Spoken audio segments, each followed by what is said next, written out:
பக்தியுடன் வரவேற்கின்றது ஸ்ரீநாத் பக்தி மீடியா. இந்த பதிவில் நாம் பார்க்க போவது மூலவர் உருவமும் சிலையும் இல்லாத மூங்கிலணை காமாட்சியம்மன் திருக்கோவில். இது அடைச்ச கதவும் அணையாத நெய்விளக்கும் உள்ள கோவிலாகும். இந்த கோவிலில் கருவறை மூடப்பட்ட கதவிற்கு மட்டுமே பூஜை செய்யப்படுகிறது. ஆம், சங்கு சக்கரம் பொருந்திய விஷ்ணு துர்க்கை அம்சமாய் உள்ள மூடப்பட்ட கதவிற்கு மட்டுமே பூஜை. சர்வமங்கல மாங்கல்யே சிவே சர்வாத சாதகம் சரண்ய திரம்பிகௌ நாராயணி நமஸ்துதே காத்யாய நாய வித்மகே கன்னியகுமாரிகாதிமகம் தன்னோ மீனை காமாட்சி பிரஜோதயம். எல்லாருக்கும் வணக்கம். இது தேவதானப்பட்டி மூங்கிலணை காமாட்சி அம்மன் திருக்கோவில். இந்த கோவில்ங்கிறது அம்மா இங்க உயிரோட்டமா இருக்காங்க. இது அடைச்ச கதவு, அணையாத விளக்கு உள்ள கோவில். அம்மாவுடைய கருவறைங்கிறது இங்க இருந்து உள்ள இருக்கு. இது 3வது கதவு. இந்த கதவுக்கு முன்னால இருக்கக்கூடிய இந்த விளக்குக்கு நெய் வாங்கிட்டு பக்தர்கள் கொடுக்கறது தான் இந்த கோவிலுடைய மிக சிறப்பான ஒரு விஷயம். இந்த நெய்யில் ஒரு ஈயோ எறும்போ படாது, நெய்கள் கெட்டு போகாது. இந்த நெய்ங்கிறது கைப்படாம பக்குவப்படுத்தி பக்தர்கள் வாங்கிட்டு அம்மாவுக்கு இந்த விளக்கு கொடுத்துறது தான் இந்த கோவிலோட விசேஷம். அம்மா பிறந்தது காஞ்சிபுரம் காமாட்சி. அது இங்க ஒரு அவதாரம். அங்கிருந்து தான் இங்க அம்மா ஒரு அசுரனை வதம் வந்ததுக்காண்டி இங்க வந்ததே. அசுரனை வதம் பண்ணி முடிச்சுன்னே அம்மா சிறு குழந்தைய காட்சி கொடுத்து ஒரு மூங்கி பெட்டில ஆற்றுல மிதந்து வந்தது. அதை இங்க தூக்கி வச்சு வழிபட்டு வரோம். அம்மா மற்றவர் சிலையா காட்சி கொடுப்பாங்க. இங்க அம்மா உசோலதை இல்லாத ஐடியா உங்களுக்கு கேட்கிற இடத்த அம்மா தருவாங்க உங்களுக்கு. பல அற்புத சக்திகளையும் சிறப்புகளையும் கொண்ட இந்த கோவிலில் 600 ஆண்டுகளுக்கும் மேலாக எப்போதும் எரிந்து கொண்டிருக்கும் அணையாத ஜோதி கொண்ட நெய் விளக்கு உள்ளது. இந்த விளக்கு வச்சு கிட்டத்தட்ட ஒரு 500-600 வருஷத்துக்கிட்ட ஆயிடுச்சு. ஜோதி, இந்த விளக்குல எரியக்கூடிய ஜோதிங்கிறது அணையாத ஜோதி. அதனாலதான் இந்த அணையா ஜோதிக்கு நெய் வாங்கிட்டு ஊத்துறது விசேஷம். 21 குத்துவலை கிட்ட மாத்திருக்காங்க. ஆனா ஜோதிங்கிறது அணையாம இருந்துட்டு இருக்கு. அம்மாவுக்கு இங்க இந்த கதவு முன்னால இருக்கக்கூடிய இந்த விளக்கு அம்மாவுடைய கதவு, சங்கு சக்கரம் பொருத்திய கதவு. விஷ்ணு துர்க்கை அம்சமா தான் அம்மா உள்ள இருக்காங்க. அம்மா பிடிச்சது நெய் மட்டும் தான். நெய் தான் முக்கியத்துவமே.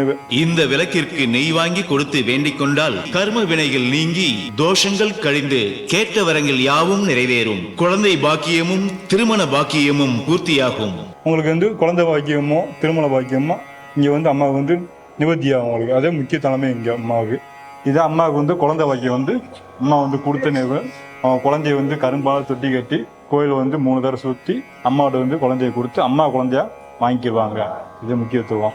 அதாவது குழந்தை வைக்கணும்னா அம்மாவுக்கு 3 எலுமிச்சை பழம், 2 வாழைப்பழம், மஞ்சக்கிழங்கு வாங்கிட்டு வந்தீங்கன்னா அம்மா முன்னாடி அவங்க மடி நிப்பி விடுவோம். கொடுக்க பொருளை சாப்பிடணும்.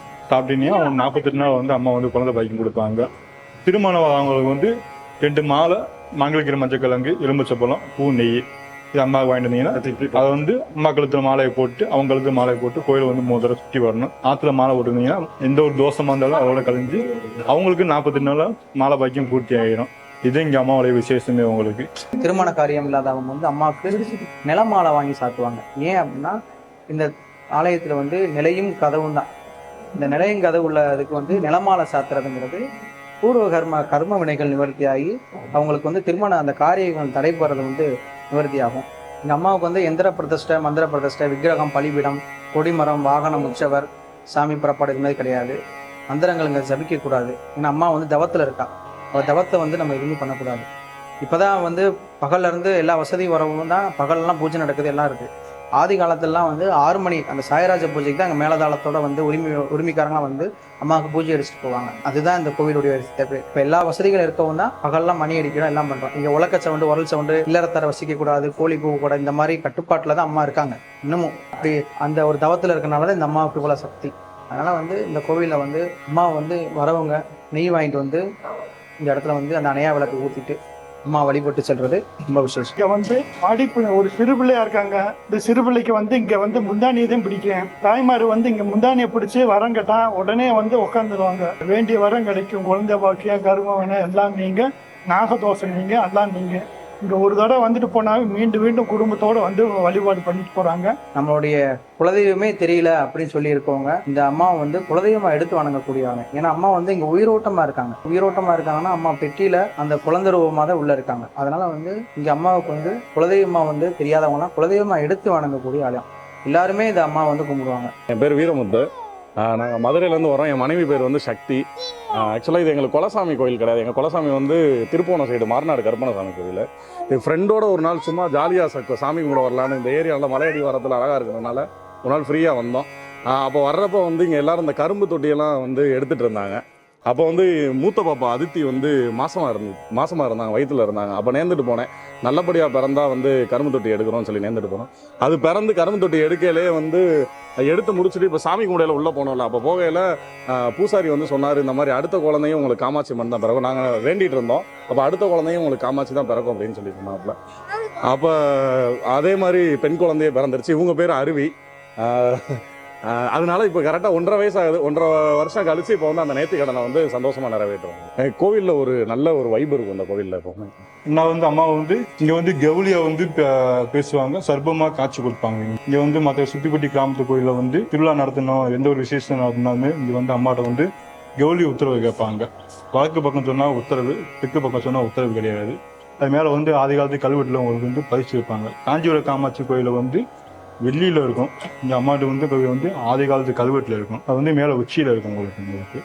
இந்த தேங்காய்ங்கிறது பழைய காய்ங்கிறது உடைக்க மாட்டாங்க, முழுமையாக தான் பூஜை நடக்கும். சிலருக்கு மட்டும் நாங்கள் உடைச்சி கொடுப்போம், அதாவது பூஜை ஆனதுக்கப்புறம் பிரசாதத்துக்காக உடைச்சி கொடுப்போம். ஆனால் இங்கே வந்து பாரம்பரியமாக கும்பிட்றவங்க தேங்காயை, சாமி எங்களுடைய காய் பழைய காய் எங்களை உடைச்சிடாதீங்கன்னு சொல்லி அதை பொட்டு வச்சு வீட்டுக்கு எடுத்துகிட்டு போயிடுவாங்க. வீட்டுக்கு எடுத்துகிட்டு போய் வீட்டில் விளக்கேற்றி வச்சு அதுக்கப்புறம் தான் அவங்க தேங்காயை உடைச்சி அம்மா வேண்டிப்பாங்க. இதுதான் இந்த கோவிலோடைய ஒரு சிறப்பு. இந்த கோவிலில் வந்து இந்த சக்தியப்படி தான் வந்து ரொம்ப மிக சிறப்பானது. இந்த அம்மாவுடைய வாக்கா வந்து இந்த இடத்துல இருந்து தான் சொல்லணும். எந்த ஒரு காரியம் எடுத்தாலும் இந்த காரியத்தை வந்து நல்லபடியாக நடத்தி கொடுக்கணும்னு சொல்லிட்டு அம்மாவுடைய படியில இருந்து தான், அம்மா பாதம் பொறிக்கப்பட்ட இந்த படி, இந்த சத்தியப்படியில இருந்து எந்த ஒரு சொல்லும் சொல்லுவோம். அந்த காரியத்தை அம்மா வந்து அவங்க வாக்கா இருந்து நடத்தி கொடுப்பாங்க. பல அற்புத சக்திகளை கொண்ட இந்த மூங்கிலணை காமாட்சி அம்மன் திருக்கோவில் தேனி மாவட்டம் பெரியகுளம் வட்டத்தில் தேவதானப்பட்டியில் அமைந்துள்ளது. பல்வேறு சிறப்புகளையும் அற்புத சக்திகளையும் கொண்ட இந்த ஸ்தலத்தின் வரலாற்றை இனி காண்போம். அம்மா வந்து காஞ்சிபுரம் தேசம் விட்டு கால்நடைய வந்து இங்க ஒரு அசுரனை வதம் புரிய வராங்க. அசுரனை வதம் புரிஞ்சு அந்த அசுர வதத்துக்கு அப்புறம் அம்மா வந்து இந்த இடத்த தவத்தில் இருந்துடுறாங்க. அந்த தவ காலங்கிறது தேவர்கள் காலத்தில், தேவர்கள் காலம் முடிந்து ஜெமின் காலம் வரும்போது தான் இந்த இடத்துக்கு வந்து பக்தர்களுக்கு அருள்வாளிக்குன்னு சொல்லிட்டு அம்மா வராங்க. அதாவது அப்பிச்சி மண்ணாடியார் இங்கே வந்து வேட்டையாடிட்டு இருக்கும்போது விலங்குகள் சிக்காமல் போயிடுது. அந்த நாளில் வந்து மை போட்டு பார்க்குறாங்க. அஞ்சன மை போட்டு பார்த்து இந்த அம்மா இருக்கக்கூடிய அந்த பெட்டியை அவங்க பார்த்துடுறாங்க. பார்த்துட்டு அப்போ வந்து இந்த பெட்டியை வந்து தோல் சுமையாக எடுத்துகிட்டு போகிறாங்க. போயிட்டு அவங்க இருப்பிடம் போயிட்டு பார்க்கும்போது காதோல கருகுமணி, கிளுகிழுப்ப சித்தாடை இந்த மாதிரி சிறு குழந்தை விளையாடுறத போயிடும். ஏன்னா அவங்க வந்து மிருகங்களை வேட்டையாட போகிறாங்க. மிருகங்கள் சிக்காதனால வந்து இந்த மை போட்டு பார்க்குறாங்க. அப்படி பார்க்கும்போது இப்படி ஒரு குழந்தை கிடச்சிருச்சுன்னு சொல்லிட்டு அவங்க எடுத்துகிட்டு போகிறாங்க. அங்கே போனால் குழந்தை இல்லாமல் இந்த மாதிரி இருக்குது, ஏதோ ஒரு மாய சக்தி நம்மளை ஏமாத்துச்சு அப்படின்னு சொல்லிட்டு அதை வந்து ஓரமப்பட்டுறாங்க.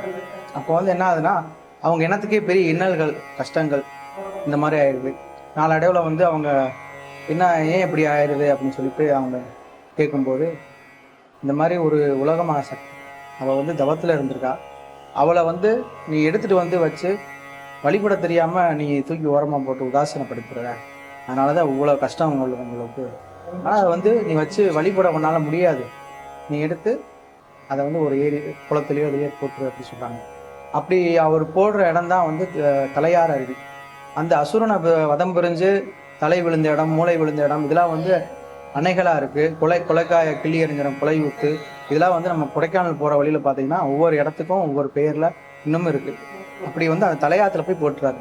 இந்த தலையாத்துல பெட்டியை போடவும் பெரும் அம்மா பெட்டி உள்ளே போட்டுறாரு. மழை பெஞ்சு வெள்ளம் வந்து அந்த இங்கம்மா கேணிங்கிற அந்த பள்ளத்தாக்கில் இருந்தக்கூடிய பெட்டி தண்ணி வந்து மேலே வந்துடுது. அம்மா வந்து ஒரு சர்ப்பமாக போய் ஒரு புத்தில் போய் தவ குளத்துல போய் உட்காந்துருக்காங்க. அதுதான் அங்கே இருக்கக்கூடிய அம்மா மெச்சுங்கிற இடம். இங்கேருந்து ஒரு 14 கிலோமீட்டர் உள்ளே போனோம், காட்டுப்பகுதியான கோவில். அந்த இடத்துல வந்து தவத்தில் இருக்காங்க. இது ஃபுல்லாக ஜமீன் காலம். அப்போ வந்து இது ஃபுல்லாமே மாட்டு தொழுவமாக இருக்குது. மாடுகள்லாம் வந்து மேய்ச்சலுக்கு அங்கே தான் கோம்பைக்கு தான் போகக்கூடியது. அப்படி மாடுகள்லாம் போகும்போது அந்த அம்பிகைக்கு பசி உணர்ந்த தேவர்கள் அந்த காமதேனுவை கண்டுருவத்தில் விட்டுறாங்க. போய் வந்து அந்த மாடுகள்லாம் போய் பால் சுரக்குது. பால் சுரந்திருக்கும் போது என்ன ஆயிடுதுன்னா இவங்களுக்கு பால் குறைபாடு ஏற்படுது, கேள்வி வருது, என்ன பால் குறைபாடு ஆகுது அப்படின்னு சொல்லிட்டு இந்த மாட்டை ஒட்டி பின்தொடர்ந்து போறாரு. போய் பார்க்கும்போது எல்லா மாடுகளும் சேர்ந்து ஒரு இடத்துல வந்து இந்த மாதிரி பால் சுரக்கிறத பார்க்குறாரு. அந்த மாடுகள் அடிச்சிடுறாரு. அந்த மாடுகள் அடிச்சது இல்லாமல் அந்த இடத்துல போனே அந்த ஒளியை அவரால் தாங்க முடியாமல் அவர் பார்வை இழந்துடுறாரு. என்னுடைய வாகனத்தையே அடிச்சிருக்க அப்படி சொல்லி அம்மா வந்து அவரை வந்து பார்வை இழக்க செஞ்சிடறாங்க. அவங்க வந்து அவங்களோட கூட அவரை காணான்னு சொல்லிட்டு போனவங்க அம்மாட்ட கேட்குறாங்க என்ன ஆயிடுச்சு, என்ன ஒரு காரணத்தினால இப்படி ஆயிடுச்சு அப்படின்னு கேட்கும்போது அம்மா வந்து அசரீதியாக சொல்கிறாங்க, இந்த மாதிரி வந்து நான் பெரும் வெள்ளத்தில் என்னுடைய பெட்டிங்கிறது மிதந்து இந்த மஞ்சள் நதி, இந்த மஞ்சள் நதிங்கிறது அசுரனை வதம் புரிஞ்சு அம்மா அந்த உஷ்டத்தில் இருக்கும்போது 108 குடத்துல அம்மாவுக்கு தீர்த்தத்தில் இங்கே வந்து அபிஷேகம் பண்ணியிருக்காங்க தேவர்கள். அதனால அந்த மஞ்சள் நீர் பட்டது தான் மஞ்சளாராணிங்கிற பேர் வந்த காரணம். அப்படி இருக்கும்போது அவங்க சரி என்னம்மா என்ன பண்ணுறதுன்னு கேட்கும்போது நான் வெறும் வெள்ளத்தில் இந்த மஞ்சள் நதியில் வருவேன், நான் என்னுடைய பெட்டிங்கிறது வரும், அந்த பெட்டிங்கிற எடுத்து எனக்கு வந்து கோவில் அமைச்சிருங்க அப்படின்னு சொல்லிடுறாங்க.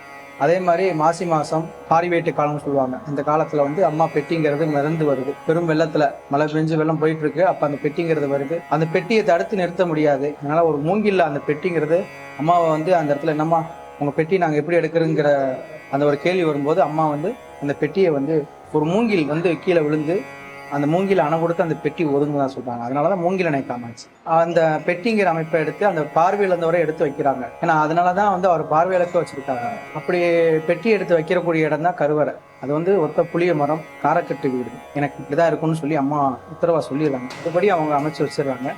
அதே மாதிரி அம்மாவை எடுத்துட்டு வந்து அந்த பெட்டியை அந்த கருவறையில வச்சிடறாங்க. அந்த கருவறையை அடைச்சு கதவை அடைச்சிடுறாங்க. எனக்கு வந்து உடையாத தேங்காய், உரியாத வாழைப்பழம், அணையாத நெய் விளக்கு, பொழுதிறங்க எனக்கு பூஜை, வெட்ட உரிமை தாளம் விட ஒத்தச்சங்கு நாளம் விட பொழுதிறங்க எனக்கு பூஜை இருக்கணும். எனக்கு வந்து வெந்த பொருள் எதுவுமே எனக்கு படையல் பட்டெல்லாம் போடக்கூடாது. என்னை வந்து பார்க்குறவங்க இந்த அணையா விளக்குங்கிற இடத்துல இந்த அடைச்ச கதவை வந்து வணங்கிட்டு போனால் அதுவே சிறப்பு அப்படின்னு சொல்லி அம்மா ஒரு உத்தரவுக்குறாங்க. அம்மா எடுத்து வச்சுருக்காங்க. பூஜைகள் நடக்குது. அப்போ வந்து இந்த ஜமீன்கள் இருந்தப்ப ஒரு காமக்காமான ஒரு அம்மா இருக்காங்க, இந்த ஜமீனோட வாரிசு இருக்காங்க. அந்த அம்மா வந்து அவரோட கணவரை இழந்தவங்க. அவர் கணவர் இழந்தப்ப வந்து உடன்கட்டை ஏறுற காலகட்டம், அது வந்து ஒரு 400 வருஷத்துக்கு முன்னால். அப்போ வந்து அந்த அம்மா வந்து உடன்கட்டை ஏற வேண்டாம், இந்த கோயிலே இருந்து இந்த மாடுகளை மேய்ச்சிட்டு நீயும் பையனை இருந்துக்குன்னு சொல்லிடுறாங்க. அது மாதிரி அவங்க இருக்க காலத்தில் அந்த அம்மா வந்து அம்மா மேலே ரொம்ப ஒரு பக்தியாக இருந்து இங்கேயே இருந்துடுறாங்க. இந்த பையன் மாடுகள்லாம் மேய்ச்சிட்டு இருந்துருக்கான். அப்போ இந்த பையன் ஒரு விளையாட்டுத்தனமாக போய் உள்ளே இருக்கக்கூடிய அம்மா பார்க்கணும்னு நினச்சி அவங்க அம்மா கூட தெரியாமல் போய் பண்ணிடுறான். அப்போ வந்து அவனுடைய இறப்பு இங்கே ஏற்படுது. நம்ம எனக்கு இருந்த ஒரு பிள்ளையை எடுத்துட்டேம்மா, எனக்கு இல்லு தண்ணி அரிசிக்கு கூட பிள்ளையெல்லாம் பண்ணிட்டேன்னு சொல்லிட்டு அந்த அம்மாவை 4 இடத்துல இறந்துடுறாங்க. இந்த மாதிரி உயிர் பலி ஆயிடக்கூடாது வருங்காலத்தில் அப்படின்னு சொல்லிட்டு அவங்களுடைய இதில் இருந்து இந்த வெளிக்கதவை கோயிலுடைய முன்பகுதி இந்த கதவை அடைச்சிடுறாங்க. அடைச்சு இங்கே அந்த அணையா விளக்க வச்சிடறாங்க. மாசி மகா சிவராத்திரி திருவிழா அங்கே, அதாவது 5 நாள் பள்ளையம், மறுபள்ளையம் 8வது நாள் நடக்கும். பள்ளையங்கிறது என்னன்னா முழு தேங்காய், அதாவது தேங்காய் உடைக்காம பழம் உரிக்காம வந்து பூஜை நடக்கும். அதாவது ஜமீன் வீட்டில இருந்து அங்கே மஞ்சள் ஆற்றுல இருந்து இங்கே பெட்டி போட்டு வந்து அம்மாவுக்கு பள்ளைய பூஜை கொடுப்பாங்க. ஒவ்வொரு திருவிழா நாள்லையும் 5 நாளும் கொடுப்பாங்க. அதுதான் இங்கே சிறப்பு பூஜை. மற்றபடி இந்த கோவிலில் உற்சவர், மூலவர், சாமி புறப்பாடெல்லாம் கிடையாது. இந்த பள்ளைய பூஜை மட்டும்தான் சிறப்பாக நடக்கும். அந்த பள்ளைய பூஜை 6 நாள் பள்ளையம், அந்த பூஜையில் தான் ரொம்ப விசேஷம். அந்த திருவிழாவுக்கு முன்னால் தை ரத சப்தமி நாளில் இங்கே முகூர்த்த கால் போட்டு நாள் குறிப்பாங்க திருவிழாவுக்கு. அந்த நாள் குறித்து அந்த 21 நாள் இடப்பட்ட நாளில் வந்து இந்த ஜமீன்ல இருந்து இங்கே வந்து உத்தரவு கேட்பாங்க. என்ன உத்தரவுனா அம்மாவுடைய கருவறை கூரை மேய்கிறதுக்காக உத்தரவு கேட்பாங்க. அம்மா வந்து இங்கே மேலே வந்து உச்சியில் சர்ப்பமும் கௌலியும் பொறிக்கப்பட்டிருக்கும். அதாவது இந்த இடத்துல அம்மாட்ட உத்தரவு கேட்டுதான் அதுக்குள்ளே போகணும்னு சொல்லி அதை பொறிக்கப்பட்டிருக்கு. அப்படி அந்த கௌலி உத்தரவுங்கிறது அந்த பொழுது சாஞ்சு அந்த பூஜை முடிஞ்சதுக்கு அப்புறம் அவங்க வந்து கேட்கும்போது உச்சியில் அந்த சவனை அடிக்கணும், அடிச்சாதான் அந்த உத்தரவுங்கிறது. அதுக்கப்புறம் அவங்க இறங்கி உள்ள சுத்தம் பண்ணிட்டு கண்ணை கட்டி வாயை பற்றி கூரை மேய்ஞ்சிட்டு வந்துடுவாங்க. அந்த கூரைங்கிறது பிரித்து மேய மாட்டாங்க, அதுக்கு மேலே அப்படியே மேய்ஞ்சிட்டு வந்துடுவாங்க. உள்ள அந்த கருவறை கதவு அந்த வீடு எதுவுமே தெரியாது, கூரை மட்டும்தான் இருக்கும். அந்த கூரையை மட்டும் மேய்ஞ்சிட்டு சத்தம் இல்லாமல் வெளியேறி வந்துடுவாங்க. அதுக்கப்புறம் மாசி சிவன் ராத்திரி திருவிழா இங்கே ஆரம்பிச்சு. இதுதான் அம்மாவுடைய வரலாறு. மாசி மகா சிவன் ராத்திரி அந்த பூஜையில் வந்து ஜமீன்கள் எதுக்கு அந்த பெட்டியை எடுத்து வந்து இது பண்ணுறாங்க, முதன்மையாக பண்ணுறாங்கன்னா, இந்த காமக்காமால் இறக்கும்போது அதாவது எனக்கு இருந்த ஒரு பையன், இந்த பையனே எடுத்துட்டேன், நான் உனக்காக தான் இங்கே இருந்தேன், நானும் என் பையனே இப்படி எடுத்துட்டேம்மா, எனக்கு வந்து எள்ளு தண்ணி அரிசைக்கு கூட பிள்ளைலாம் பண்ணிட்டேன்னு சொல்லிட்டு அந்த அம்மா வந்து ஒரு ஏக்கத்தோட வந்து இறந்துடுறாங்க. அப்படி இருக்கும்போது அம்மா வந்து உனக்கு ஒரு மகளாக இருந்து உனக்கு செய்யக்கூடிய காரியங்கள் அதை நான் செஞ்சு என்னுடைய சக்தி விளங்குற காலம் வரைக்கும் உனக்கு நான் முதன்மையான ஒரு பூஜையை கொடுத்துட்டு தான் நான் என்னுடைய பூஜை நடக்கும்னு சொல்லிட்டாங்க இந்த திதிங்கிறது. அதனால வந்து ஒரு தெய்வமே வந்து ஒரு மனிதருக்கு திதி கொடுக்கறது, அதாவது ஒரு மகளாக இருந்து இது பண்ணுறது இந்த ஒரு ஆலயத்தில் மட்டும்தான். அம்மாவுக்கு இந்த ஆதி காலத்துலலாம் இந்த இடத்துக்கு வரதுங்கிறது ரொம்ப கஷ்டம். காட்டுப்பகுதியான கோவில், 4 வாய்க்கால கடந்து தான் அந்த இடத்துக்கு வரணும். அப்படி வரும்போது இங்கே நெய்கள் வந்து மாட்டு வண்டி கட்டி அம்மாவுக்கு மண்பானையில் எடுத்துகிட்டு வந்து இங்கே வந்து அம்மாவுக்கு கொடுப்பாங்க. அந்த மண்பானையில் எடுத்துகிட்டு வந்து கொடுக்கக்கூடிய அந்த நெய் அம்மாவுக்கு இங்கே அணையா விளக்கில் வந்து ஊற்றி அவங்களுக்காக நாங்கள் இது பண்ணி போயிடுவோம். அது இல்லாமல் அந்த மாதிரி இருந்தனால தான் முன்னோர்கள் வந்து இங்கேருந்து நிறையா பேர் வெளியூர்லேருந்து வரனால கஷ்டங்களாக இருக்குன்னு சொல்லிட்டு பிடிமண் எடுத்துகிட்டு போய் பிடிமண் கோவிலுங்கிறது இந்த தென் மாவட்டத்தில் ஃபுல்லாகவே நிறையா இருக்குது. மூங்கிலனை காமாட்சி அம்மனுடைய பிடிமண் கோவிலுங்கிறது நிறையா இருக்குது. அப்படியும் வழிபடுறாங்க. இப்போ எல்லா வசதிகள் வரவும் இந்த இடத்துக்கு அவங்க பழைய மாதிரி வந்து அம்மா வழிபட்டு போகிறாங்க. இங்கே வந்து குலதெய்வ கோயிலுங்கிறதுனால பக்தர்கள் வந்து தன்னுடைய வேண்டுதலை வந்து அவங்க நினச்சிப்பாங்க. அதாவது பொங்கல் வைக்கிறோம், அம்மாவுக்கு கிடா வெட்டுறோம் அப்படின்னு. ஆனால் இந்த கோவிலுடைய இது என்னென்னா மாறுபட்டது. இங்கே வந்து கிடா வெட்டுறதுங்கிறது இந்த அம்மாவுடைய காவல் தெய்வமான கருப்பசாமி கோவில், 18ஆம் படி கருப்பசாமி, அவருக்கு தான் கிடா வெட்டணும். அம்மாவுக்கு பொங்கல் வைக்கிற வேண்டிக்கிட்டிங்கன்னா அந்த பொங்கல் வச்சு விநாயகருக்கு படைச்சிட்டு இங்கே வந்து தேங்காய் பழத்தை மட்டும்தான் எடுத்துகிட்டு வரணும். தேங்காய் பழத்தோட நெய் வாங்கிட்டு வந்து அம்மாவுக்கு கொடுக்கணும். நிலமாலை வாங்கி பட்டு எடுத்துகிட்டு வந்து அம்மாவுக்கு சாப்பிடணும். இதுதான் அந்த அம்மாவுக்கு வந்து வெந்த பொருள் வந்து படைக்கக்கூடாது. தினைமாவு, அதாவது துள்ளுமாவு தான் அம்மாவுக்கு கொடுப்பாங்க. துள்ளுமாவுங்கிறது இப்போ வந்து தினைமாவுன்னு சொல்லி கொடுத்துட்டு இருக்காங்க. அந்த தினைமாவு தான் அம்மாவுக்கு இங்கே நெய் வைக்கும். அது இல்லாமல் இந்த கோயிலுக்கு வரவங்க முதல்ல வந்து விநாயகர், படித்துறை விநாயகரை வழிபட்டுட்டு ஆதிகாசி லிங்கேஸ்வரை வழிபட்டுட்டு அதுக்கப்புறம் அம்மா காமாட்சி அம்மனை, மூங்கிலனை காமாட்சி அம்மனை வழிபட்டுட்டு இங்கேருந்து 18ஆம் படி கருப்பசாமி கோவில் காவல் தெய்வமான அவரை வந்து காவலுக்கு அழைச்சிட்டு போகிறது ரொம்ப விசேஷம். இதுதான் இந்த கோவிலுக்கு வரக்கூடிய முறை. கோவில் வந்து காலை 6 மணிலேருந்து இரவு 8 மணி வரையும் நடை திறந்து தான் இருக்கும். இடையில நடை அடைக்க மாட்டாங்க. சாயந்தரம் நடக்கக்கூடிய சாயராஜ பூஜை வந்து ரொம்ப ரொம்ப விசேஷமானது. அந்த பூஜைங்கிறது அம்மாவுக்கு வந்து எல்லா விளக்கும் போட்டு இந்த இடத்துல வந்து பூஜை நடக்கும். அந்த பூஜை டயத்துல தான் மேலே இருக்கக்கூடிய கௌலியும் சர்ப்பமும் இங்க தெரியும். அதை பார்க்கறதுக்காக பக்தர்கள் வருவாங்க. அம்மா வந்து எல்லாருமே வேண்டிக்கிறணும். இந்த ஆலயத்துக்கு வந்து அனைவரும் வந்து அம்மாவுடைய ஆசீர்வாதத்தை வாங்கிக்கணும். இந்த ஆலயத்துக்கு வந்து இந்த ஸ்ரீநாத் பக்தி மீடியா இந்த அம்மாவுடைய சக்தியை இந்த உலக அளவுக்கு எல்லாருக்கும் தெரியப்படுத்திக்க நன்றி. இதே மாதிரி இன்னும் உங்களுடைய பயணங்கள் தொடரணும். அம்மாவுடைய ஆசீர்வாதம் இந்த எல்லா மக்களுக்கும் போய் சேரணும். கேட்ட வரமெல்லாம் தரும் தேவதானப்பட்டி மூங்கிலனை காமாட்சியம்மன் திருக்கோவிலை அனைவரும் தரிசித்து வணங்கி அனைத்து நலன்களையும் வளங்களையும் பெற பக்தியுடன் ஸ்ரீநாத் பக்தி மீடியா.